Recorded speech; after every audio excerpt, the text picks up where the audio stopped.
Episode शुरू होता है। ओरियो कहता है, क्या ये आराशियामा है? मैंने ऐसा श्राइन कभी भी नहीं देखा है।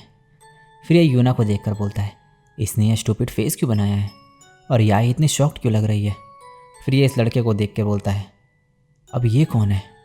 फिर ये देखता है कि इसने आसाहाई को पीठ पे बिठाया है और अगले सीन में सब इससे चिपक के सो रखे हैं। तभी इसकी नींद खुलती है और इसे एहसास होता है कि ये एक सपना था। नेक्स्ट सीन में ये लोग खाना खा रहे होते हैं। यूना बोलती है, शायद मुझे सुकीगामी से कंसल्ट करने जाना होगा। और ये बोलता है, कौन? आसाहाई बोलती है, सुकीगामी का मतलब सुकीगामी श्राइन से था जो आराशियामा में है। वो बहुत बड़ा और इम्प्रेसिव है। याई बताती है कि वहाँ के मास्टर ने इन्हें श्राइन मेडन के तौर तरीके सिखाए हैं। यूना बोलती है, मैं थैंकफुल हूँ कि फेस्टिवल बहुत अच्छे से गया, लेकिन अभी भी हमें हेल्प की ज़रूरत है, तो इसीलिए मैं फ्यूचर मैनेजमेंट के लिए डिस्कस करने जाने के लिए सोच रही हूँ। और ये बहुत ज़्यादा शॉक्ड रह जाता है क्योंकि इसने वही श्राइन सपने में देखा था। आसाहाई से साथ में चलने को बोलती है, ये मना कर देता है। नेक्स्ट सीन में ये बोलता है, अगर वो सपना सच होने वाला है तो मुझे उसे किसी भी हालत में रोकना होगा। मैं वैसे बिल्कुल नहीं होने दे सकता। मैं अपना फ्यूचर खुद डिसाइड करूँगा। तभी यहाँ पे प्रीस्ट आता है और अगले सीन में ओरियो श्राइन की तरफ जा रहा होता है। फिर पास्ट का सीन दिखाया जाता है। प्रीस्ट ओरियो से कुछ इंपॉर्टेंट चीज़ सुकीगामी श्राइन में डिलीवर करने को कहता है। उस चीज़ को देख के ओरियो हैरान होता है और अगले सीन में श्राइन के बाहर होता है। ये बोलता है, क्या फ्यूचर मुझे खुद को आसानी से चेंज नहीं करने देगा? नेक्स्ट सीन में मेडन बोलती है, आमागामी श्राइन की मेडन्स आ गई है। ये कहती है, 4 कप चाय लगा दो। तो मेडन बोलती है, लेकिन वो तो बस 3 लोग हैं। ये बोलती है, उस बारे में तुम चिंता मत करो। नेक्स्ट सीन में ओरियो यहाँ पर आता है और बोलता है, मैं डिलीवरी लेकर आ गया हूँ। ये तीनों पूछते हैं कि यही यहाँ पर क्या कर रहा है। तो ये बॉक्स को टेबल पर रखते हुए बोलता है, ये सब बाद में पूछना। ये बॉक्स देखकर सब घबरा जाते हैं। ये पूछते हैं, क्या इसमें कोई योकाई सील्ड है? ओरियो कहता है, मुझे नहीं पता, मुझे बस बॉक्स को अर्जेंटली डिलीवर करने को कहा गया है। ये कहती है, सब शांत हो जाओ। फिर ये ओरियो से बोलती है, मैं सुकीगामी श्राइन की असिस्टेंट प्रीस्ट हूँ। मेरा नाम योमिको सुकीगामी। ओरियो बोलता है, असिस्टेंट प्रीस्ट मतलब क्या? यूना कहती है, तुम्हें इतना भी नहीं पता। आसाहाई से बताती है कि असिस्टेंट प्रीस्ट शिंटो प्रीस्टहुड में एक रैंक है। फिर बोलती है, मिस योमिको श्राइन मेडन्स की मास्टर है और इन्होंने हमारी भी हेल्प की है। ओरियो बोलता है, वो अच्छा, पर अभी हमें इस बॉक्स का कुछ करना होगा। योमिको बोलती है, चिंता मत करो, सब मुझ पे छोड़ दो।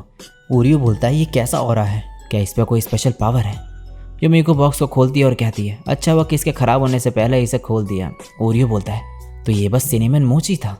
और फिर मन में बोलता है, उस बूढ़े आदमी ने मुझे डरा ही दिया था। ये तीनों बहनें मोची देख के खुश होती है तो योमिको यूना से बोलती है, लगता है तुम भी इन्हें खाने के लिए बहुत खुश हो। और ये मन में बोलता है, यूना को ये सिनेमन मोची पसंद है। योमिको अपने श्राइन के ब्लेसिंग के बारे में बताती है। यूना कहती है, और एक लेजेंड है कि सुकीगामी ड्रीम्स को सच कर सकता है।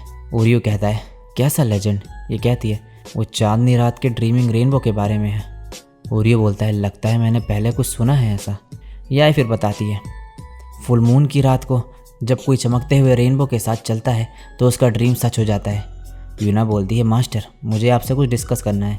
फिर ये लोग बोलते हैं कि फेस्टिवल अच्छे से हो गया है, पर फिर भी इन्हें हेल्प चाहिए होगी, तो फ्यूचर प्लान्स के बारे में बात करनी है। योमिको कहती है, समझ गई, तो मैं अब शुरू करती हूँ। फिर ये बोलती है, यूना मुझे मास्टर कहना बंद करो क्योंकि ये क्यूट नहीं लग रहा है। अच्छा रहेगा अगर तुम मिस योमिको कहो। फिर ये आसाहाई से बोलती है कि ये पहले से ब्यूटीफुल हो गई है। ये बोलती है, मैं पहले से ही ब्यूटीफुल थी और मेरा सर ऐसे मत सहलाओ। योमिको फिर याई से बोलती है, तुम भी बड़ी हो गई हो, मुझे तुमसे जलन हो रही है। और ये एम्बैरस होते हुए मन में बोलता है, क्या ये कंसल्ट करने के लिए सही पर्सन है? योमिको कहती है कि इसने पास की हॉट स्प्रिंग की टिकट सबके लिए बुक की है। नेक्स्ट सीन में ये हॉट स्प्रिंग जा रहे होते हैं। याई कहती है, ओरियो क्या तुम सच में नहीं आ रहे हो? ये कहता है कि इसे पढ़ना है और मन में बोलता है, मैं सच होने वाले ड्रीम से और डील नहीं कर सकता, मुझे यहाँ से जाना होगा। इसकी नज़र इन लड़कियों की तरफ पड़ती है। ये बोलता है, क्या यहाँ कोई फेस्टिवल स्टार्ट होने वाला है? योमिको बताती है कि ये बस एक रूटीन है और ये रोज़ अपना ग्रैटिट्यूड गॉड को ऑफर करते हैं। ओरियो कहता है, इम्प्रेसिव। याई बोलती है, बहुत अच्छा होगा अगर एक दिन आमागामी श्राइन भी ऐसे सक्सेसफुल हो। आसाहाई कहती है, हम ये कर सकते हैं क्योंकि हम मिस योमिको के स्टूडेंट्स हैं। योमिको फिर से इसे कहने लगती है कि ये पहले से बड़ी हो गई है। आसाहाई कहती है, प्लीज़ ये बंद करो। ओरियो बोलता है, मिस योमिको मुझे कुछ बोलना है।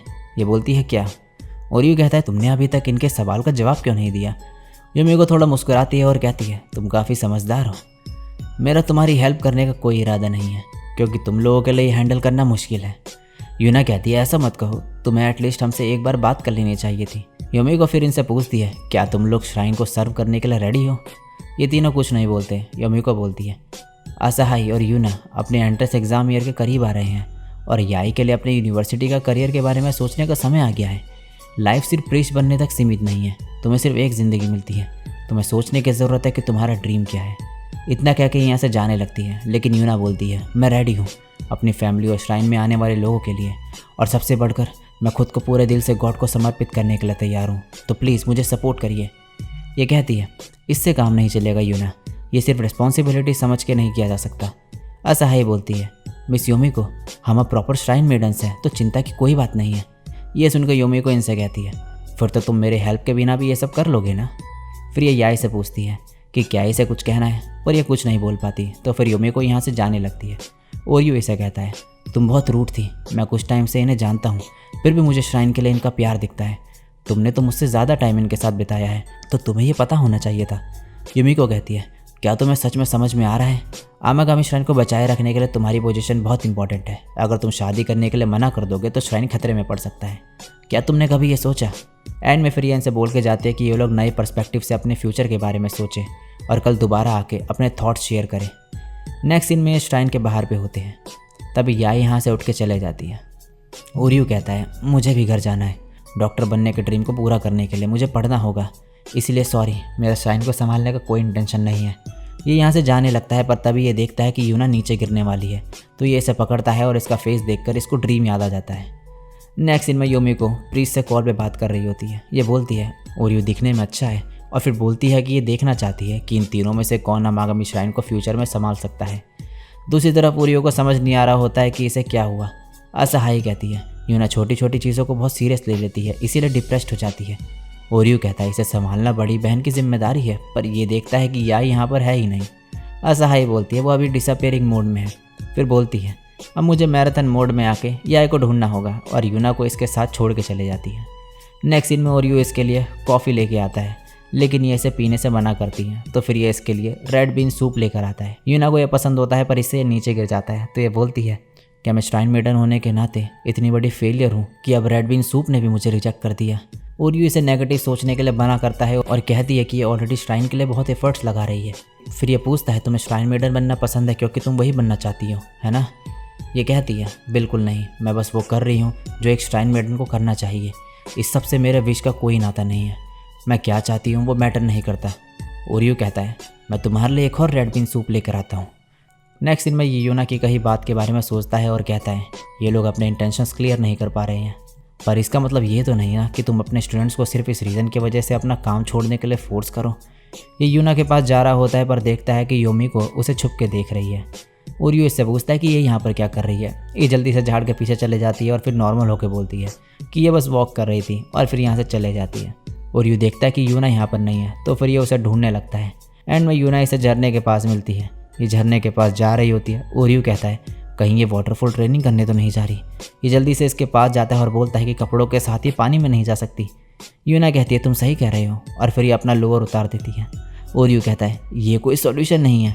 ये इसे रोकने की कोशिश करता है और गलती से इसके चेस्ट पे हाथ लगा देता है। कंफर्म करने के लिए यह एक बार फिर से इसके हाथ लगाता है। यूना जोर से चिल्लाती है और इसे परवर्ट कहती है और इसके ऊपर नमक डालने लगती है।